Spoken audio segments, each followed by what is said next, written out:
they started making dudes like choose. They started making dudes choose like, yo, listen, ain't none of this YG and blood together stuff. You can only serve one master. Really the hottest nigga, you gon' respect this lava. I'm shooting it if I pull it, boy, make sure you want this drama. I bring it to you like it's Law and Order SVU. Turn you to a vegetable, now you look good inside a soup. Family come from Bishopville, but I grew up in that Bronx zoo, where they shoot you dead in the street and then dance all on top of you. And I do what I gotta do. Started. Please don't get me started.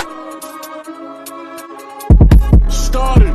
What up, y'all? State Almighty, aka the Global Dark Skin Ambassador, back with another video. But while we here, man, if you ain't subscribed to this channel, go ahead and subscribe to this channel. Also, I have another channel with my best friend Rich Green called The Nate and Rich Show, where we do music reviews and we talk about things going on in the industry, black people news, right? Also, follow me on Instagram, Nate_Almighty_GDA. Especially if you got some music that you want to promote. I got low price. I mean, it ain't even supposed to be this low, right? But without further ado, let's get to the video, man. The Yg'z, aka the Young Gunners, could have been the biggest gang in New York City at a point. They had the potential to be. And they also could have been bigger than the Bloods. They also could have been bigger than the Bloods. They could have been the organic, homegrown version of the Bloods. You know, and I'm not saying that to glorify that, because I'm actually glad that that didn't happen, because, you know, that just would have led to more violence and bloodshed in the street. You know, gangs become big through numbers and violence. You know, like, we know what the Bloods in New York City have done in order to get to the point where they at. I don't support gangs at all. I support real men. Yes, I talk about gangs. I critique gangs. I also talk about what I experienced from being around gangs. You know, this channel is about the losses you take being involved in gangs and being involved in the streets. And also, this channel is about encouraging people to be something better. So that's the disclaimer I want to put before I get into this, right? But now, let's get into it. The Yg'z started in Patterson Projects, which is about a 10-minute walk from Cortland and the Browns, where I grew up at, right? So, the Yg'z started, right, with 5 legendary known figures in the Bronx. Now, that 5, out of that 5, you know what I mean? Like, 1 or 2 of them is debatable in the streets as who was first 5, so I'm not about to get into that, right? I'm not about to get into that.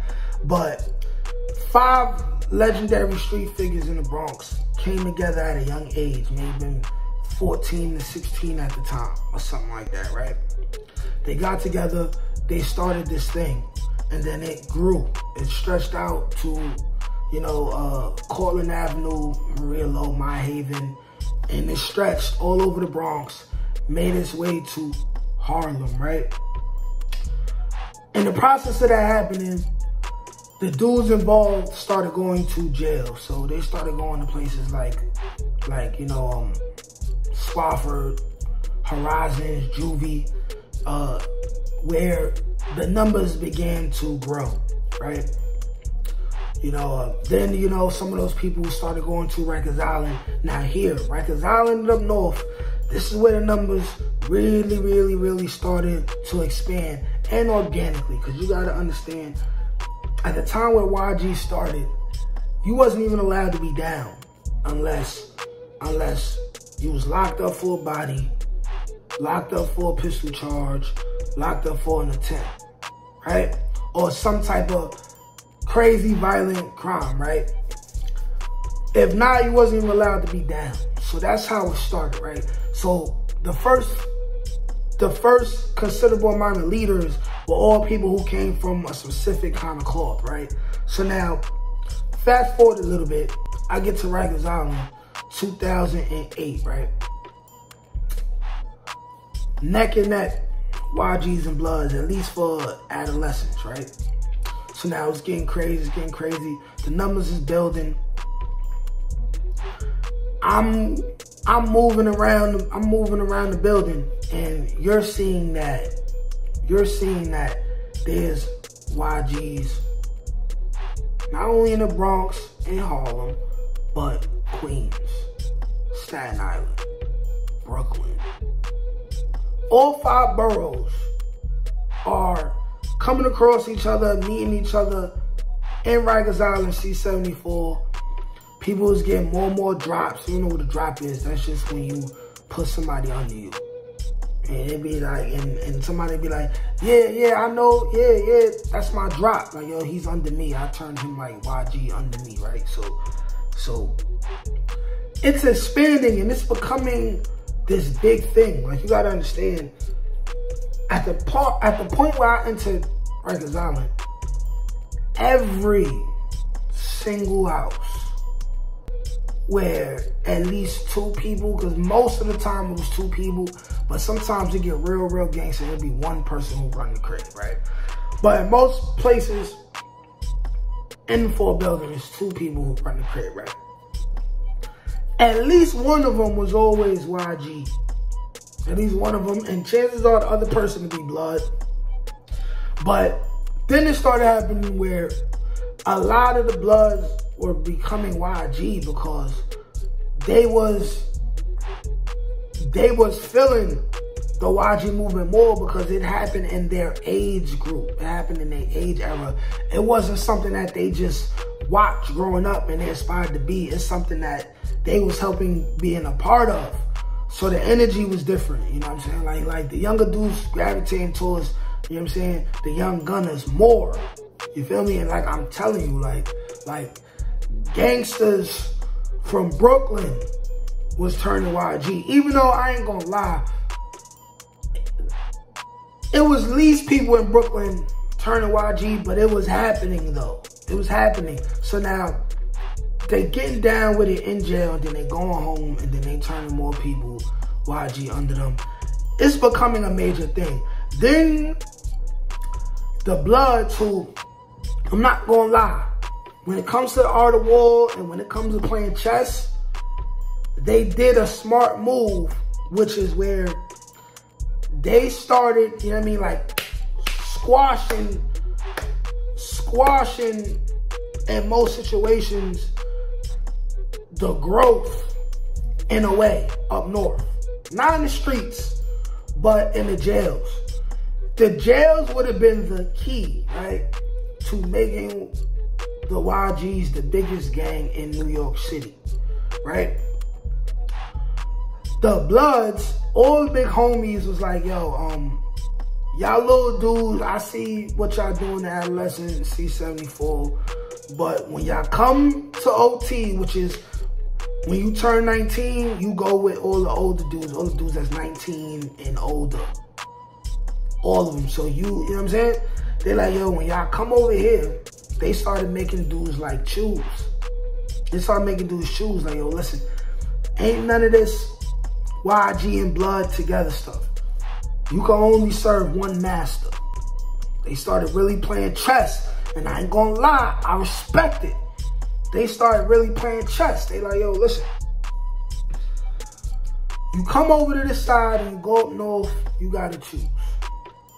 And if you don't choose, we're gonna choose for you. And if you choose against us, you're gonna be faced with a series of unfortunate events. That's what's gonna happen. And most of the people, especially people who may have been blood first, right? And they just joined the movement of YGs because, you know, they just came across it and they was cool with gunners in the 4 building, they dropped it. You know, they stayed with home team who they started with, which was for their safety, very, very, very smart to do. Very, very, very smart to do. You gotta understand that if the Bloods hadn't done that, you would have got to a point where there would have been so many, not only just YGs, but blood and YGs, that if they all decided to just drop blood and be YG, they would have outnumbered the Bloods at some point. The time period where that potential growth could have happened was between when I got the Rikers out in 2008 and probably all the way up to 2012, right? During that time period, they had to choose. They had to choose, and you know what I mean? The Bloods was not having it. They're like, yo, listen, we the big homies. We was here before y'all. You know, you know what I mean? It was like, it's like if you related to like the Game of Thrones and like the Targaryens, like the Bloods was the Targaryens. The Bloods was the Targaryens, and the Yg'z was everything else. The Targaryens had the power of the dragons, which made them the most dangerous. And you can relate the dragons to the numbers. You know, the Bloods still had a lot of the most vicious people in New York City under their wing. You feel me? So do you want to get burnt up by the dragons, or do you want to get down with the team? They end up getting down with the team. And also, what stopped the Yg'z from becoming the biggest gang in New York City, here's the also thing, right? The Yg'z was uniting black people and Hispanic people. You gotta understand this. Like, Trinitarios was turning YG. Latin Kings was turning YG. Yes, it wasn't as large a number as the Bloods was, or people who was neutral and then turning YG. Because you gotta understand that the Yg'z was starting to have a hand in everything. And I'm like one of the only people documenting this because I come from that area, so I seen it with my own eyes. You're not gonna understand unless you was there. Like, you had to have been there. Like, Yg'z in jail was uniting neutrals. Neutrals turning YG, right? And nothing else. They was turning Bloods YG. Crips. Patia / Trinitario. And Latin Kings. The 5 major gangs in New York City, as far as the young people, the Yg'z had some of them. And also, you know, they started playing chess too. They started playing chess too, you know what I mean? The Latin Kings and Trinitarios. And they was telling them too, like, yo, you gotta choose, or you gonna be faced with a series of unfortunate events. And you know, they stuck to their people, which safety-wise was very beneficial for them, because at the end of the day, race always plays a part when you end up going up north and you start doing extended time. It always plays a part, you know. They were safer with their own people instead of with some other people who may turn their back on them at a moment's notice because they're not the same people. Very ignorant, definitely happens, but that's just the way it is, right? But the Yg'z really had potential and could have been the biggest gang in New York City and would have been the equivalent to the Bloods and Crips, what they did, how it originated in LA. They really could have been that in New York City. And you know what? I'm glad they're not. Because we already got to deal with, as a community, we already got to deal with, you know, the Bloods and Crips and the unfortunately negative effect that the Bloods and Crips have on our communities and our young men. You know, they already warring with each other. And then you already got, you know, the gangs that are just gangs who they repping they hood and either got something to do with the Bloods or they don't. And they already going to war with each other. Had the Yg'z really reached their potential, New York City, especially the Bronx, would have been worse than the heights that LA went through when it was, you know, the Bloods versus the Crips in like the 80s and 90s. And how, you know, Chirac, I became Chirac because of all that old block and everybody else stuff, the GD, BD stuff. It would have been the same, if not worse, in New York City, especially the Bronx. It would have been, you know what I mean? And we would have lost even more lives. So, as fate would have it, that never happened. That never happened, you know what I'm saying? But I want to end this video by saying, rest in peace to all the people who we've lost due to gang violence. Rest in peace to anyone we lost, period, in the streets due to gun violence and things of that nature. Every video that I make is just giving my perspective on the situation. Like I said, I don't glorify gangs at all. I don't celebrate gangs. This is why when I tell my stories, I'm talking about gang members. Most of the time, I don't say their names unless I know what they're doing now and they change their life around for the most part. But I just want to, once again, encourage you, if you're somebody who's from these neighborhoods, always encouraging people to do different and be better. Like, share, comment, subscribe. Peace.